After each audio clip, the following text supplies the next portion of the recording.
दंपति घोंसला बनाकर बड़ी खुशी से जिंदगी बिता रही थी।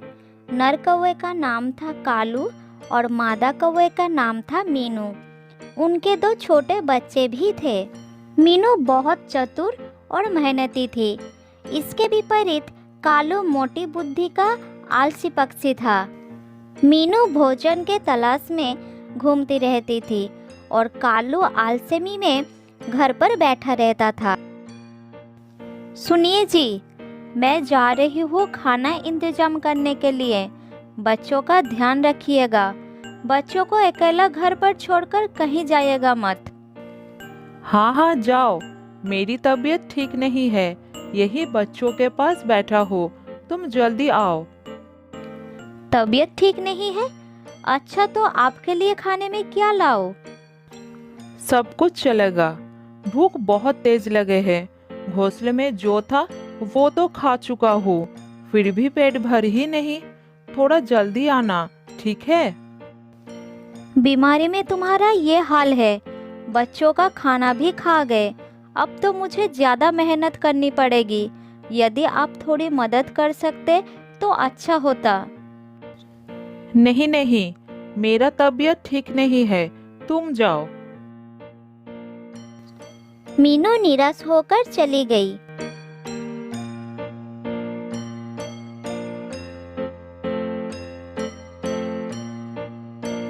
मीनू ने आसपास देखा तो उसे पेड़ के नीचे एक फल दिखाई पड़े। तब उसने फल को अपने चोंच में लेकर घर लौट आई।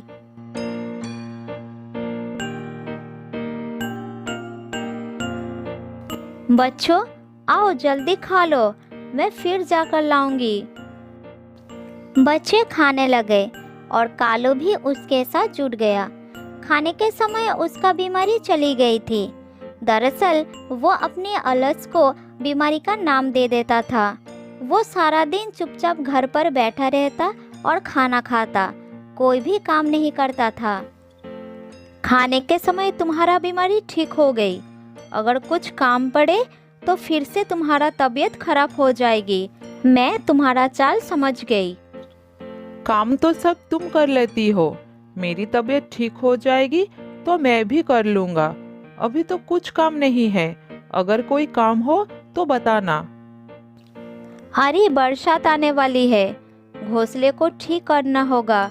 उसके लिए मजबूत घास पहाड़ी के उस पार से लाना होगा। तुम्हें मेरे साथ चलना होगा। तुम पहले शुरुआत कर दो, बाद में मैं तुम्हारी मदद कर दूंगा। मीनू बेचारी बार बार जाकर सबके लिए खाना लाती थी और खुद सबके बाद खाती थी। दूसरे काम भी उससे करने पड़ते थे। बच्चों का सबसे ज्यादा ख्याल वही रखती थी।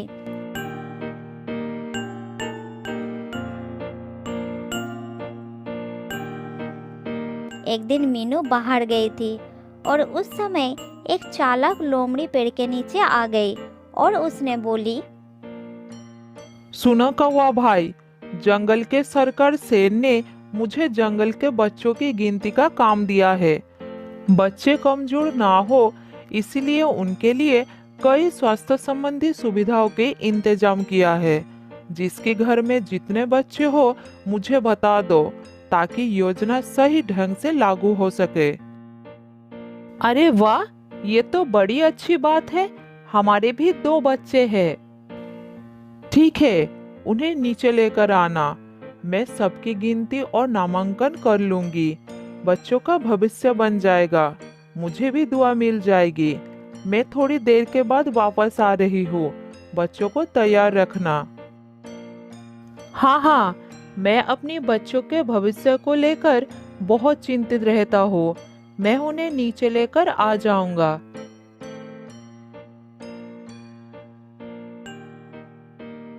कालू ने उड़कर आसपास के पक्षियों को जाकर उन्हें भी अपने बच्चों का नामांकन करने के लिए कहा।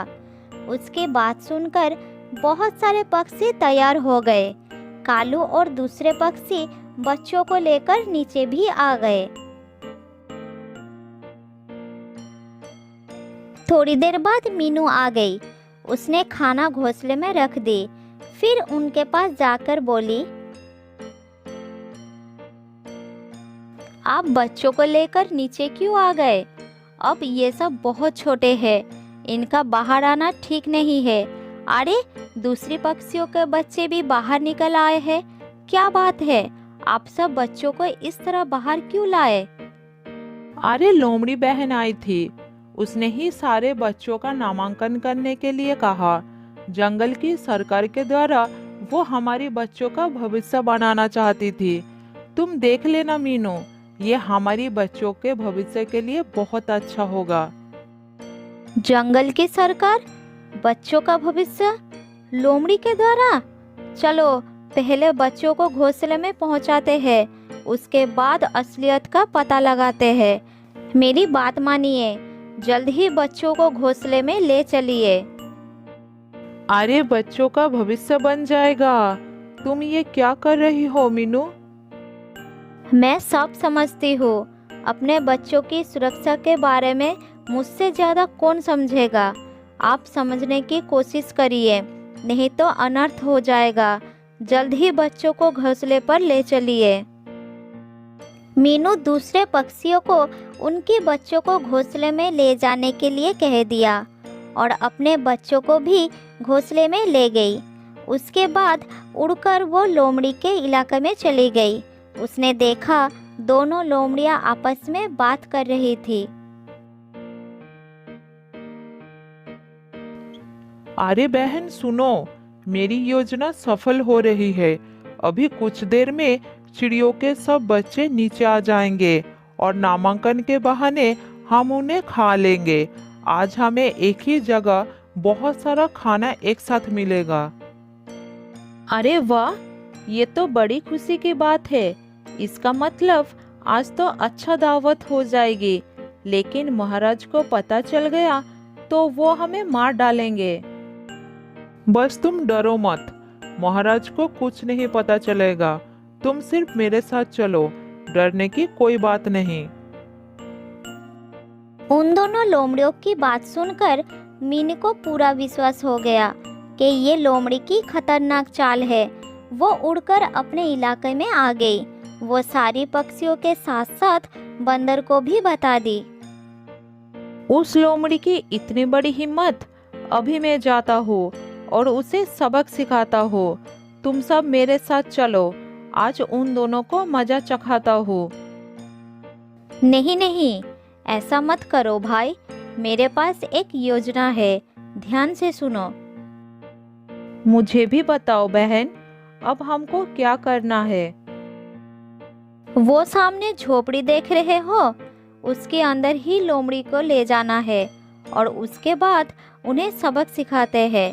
इसके लिए हमें आप सब की मदद की जरूरत है। समझ गया समझ गया, हम सब तुम्हारे साथ हैं। ये कहकर बंदर वहां से चला गया। थोड़ी देर बाद लोमड़ियां वहां पर आ गए। आइए आइए सरकार, आपकी योजना हम सबको है स्वीकार। आपकी आज्ञा के अनुसार हम सभी बच्चों को सामने वाली झोपड़ी में इकट्ठा किया है। आप चलिए, सबका नामांकन कीजिए और उनका भविष्य बना दीजिए। ये तो आप लोगों ने बड़ी बुद्धिमानी का काम किया है, हमारा काम आसान कर दिया है। चलो सब। फिर वो सब झोपड़ी के पास जाते हैं। जैसे ही दोनों लोमड़ियां दरवाजा खुलने के बाद अंदर झांकने लगे, तब बंदर ने उन्हें धकेलकर दरवाजा बाहर से बंद कर देता है। लोमड़ियां अंदर से दरवाजा पीटने लगे। अरे, अंदर कोई चिड़िया का बच्चा नहीं है, तुमने दरवाजा क्यों बंद कर दिया? दरवाजा खोलो, हमें बाहर निकालो, अंदर बहुत अंधेरा है। अंदर चिड़ियों के बच्चे नहीं, सांप और बिच्छू मिलेंगे। मीनू बहन, मैंने ही अंदर सांप और बिच्छू छोड़ दिए हैं। इन दोनों का स्वागत भी तो अच्छी तरह से होना चाहिए। अंदर अंधेरा है, कोई खिड़की भी नहीं है। यदि सांप बिच्छू काटेंगे तो हम उन्हें देख भी नहीं पाएंगे और मर जाएंगे। तुम हमारी बच्चों की जान लेना चाहती थी ना?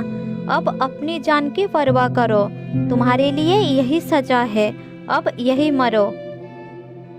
हमसे बहुत बड़ी भूल हो गई है। हम दोनों तुम्हारे बच्चों की ओर कभी नहीं देखेंगे। हम दोनों इस जंगल को छोड़कर चले जाएंगे। कृपया करके हमें बाहर निकालो, फिर ऐसा कभी नहीं होगा। अंदर बहुत अंधेरा है, हमें बहुत डर लग रहा है। फिर सारे पक्षी दोनों को झोपड़ी में बंद करके अपने अपने घोंसले में लौट आते हैं। उनकी बात सुनने वाला वहाँ पर कोई नहीं था। दोनों लोमड़ी घर के अंधेरे में बैठे बैठे रोने लगे। इस तरह मीनू की चतुराई काम आई और दोनों लोमड़ियों ने सही सजा पाई। बहुत साल पहले की बात है। एक जंगल में आम का एक बड़ा पेड़ था। उस आम के पेड़ पर बहुत सारा आम था। उसमें से एक आम बड़ा होकर पक गया था। तुम तो बड़े हो गए हो, अब तो तुम बहुत जल्द नीचे गिरने वाले हो। हाँ, मैं गिरने वाला हूँ। काश किसी भी जानवर को पता ना चले कि मैं जादुई आम हूँ। कोई लालची मुझे ले गया तो पता नहीं क्या क्या मांगेगा। तुम कुछ मत बोलना, चुपचाप रहना। ऐसा करने से किसी भी जानवरों को तुम्हारी सच्चाई पता नहीं चलेगी। हाँ, ये तुमने सही कहा। मुझे चुप रहना ही ठीक होगा। उसके बाद आम पेड़ से नीचे गिर जाता है। थोड़ी देर बाद वहाँ एक कबूतर आ जाता है। अरे वाह, मिल गया आज का खाना। ये आम तो बहुत स्वादिष्ट लग रहा है। कबूतर जमीन पर उतरकर आम के पास पहुंचा। उसने आम का 2-3 टुकड़ा मुंह में लेता है। आह, कितना स्वादिष्ट आम था, मजा आ गया। काश थोड़ा पानी मिल जाता तो और अच्छा होता। उसके इतना कहते ही आम चमकने लगा, जिसको देखकर कबूतर चौंक गया और उसके सामने एक पानी भरा मटका आ गया। अरे, ये कैसा चमत्कार है। मेरे ख्वाहिश करते ही पहले आम चमका और उसके बाद यहाँ पानी आ गया। कहीं ये जादुई आम तो नहीं है? कबूतर के इतना कहने के बाद आम सीधा हो जाता है। फिर कहता है, हाँ, तुमने सही पहचाना। मैं जादुई आम हूँ। अरे वाह, तुम तो बोल भी सकते हो। हाँ, अगर कोई जानवर मेरा एक टुकड़ा खाकर कोई भी ख्वाहिश करता है तो उसकी इच्छा पूरी कर देता हो। ओ अच्छा, लेकिन जब तुम्हारे अंदर कुछ खाने को बचेगा ही नहीं, तब क्या होगा? किसी भी जानवर की 3 इच्छा पूरी हो जाने के बाद मैं फिर से पूरा हो जाता हूँ और उस जानवर की आदेश मैं नहीं मानता हूँ। तो ठीक है, मेरी दूसरी इच्छा है कि तुम हवा में उड़कर कहीं भी जा सकते हो। उसके इतना कहते ही आम हवा में उड़ गया। तुम्हारा बहुत बहुत धन्यवाद कबूतर। अब मैं तुम्हारे साथ ही रहूंगा।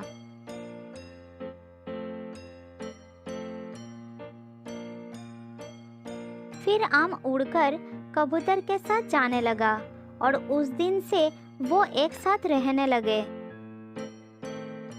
कबूतर अब जंगल के जानवरों को मदद करने लगा। ये बात जंगल में फैल गई। इस तरह ये बात कालू बिल्ले का कान तक पहुंच गई। लालची बिल्ला इसके राज जानने के लिए कबूतर के पास पहुंच गई।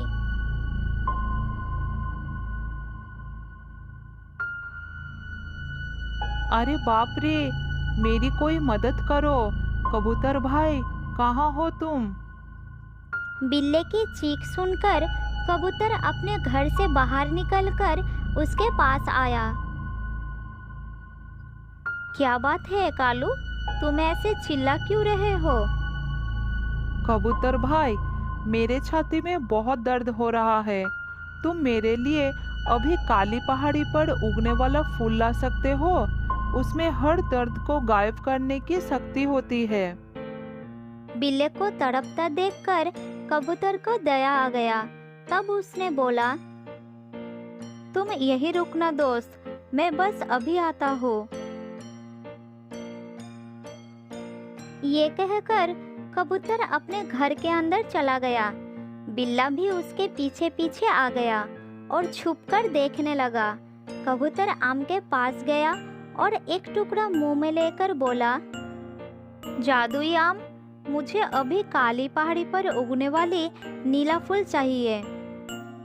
ये सुनते ही आम चमकने लगा और उसके सामने नीला फूल आ गया।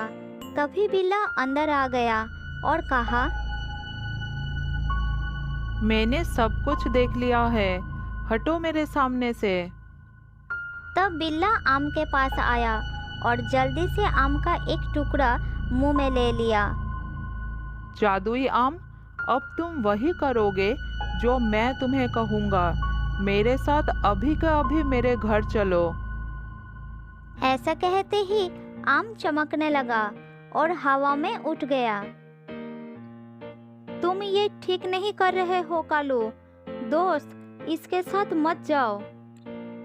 इसने मुझे खाकर अपनी ख्वाहिश मांगी है कबूतर भाई, मुझे इसकी ख्वाहिश पूरी करनी ही होगी। ये कहकर बिल्ला वहां से चला गया और आम भी मजबूर होकर उसके पीछे पीछे चलने लगा और कबूतर चुपचाप देखने लगा। ए जादुई आम, आज भालू ने जो शिकार किया है उसको गायब करके अभी का अभी मेरे सामने लेकर आओ। इतना कहते ही आम चमकने लगा। उधर भालू एक मछली को पकड़ के खाने ही वाला था। तब उसके सामने से अचानक मछली गायब हो गया और बिल्ली के सामने आ गया। अरे वाह, कितना ताजा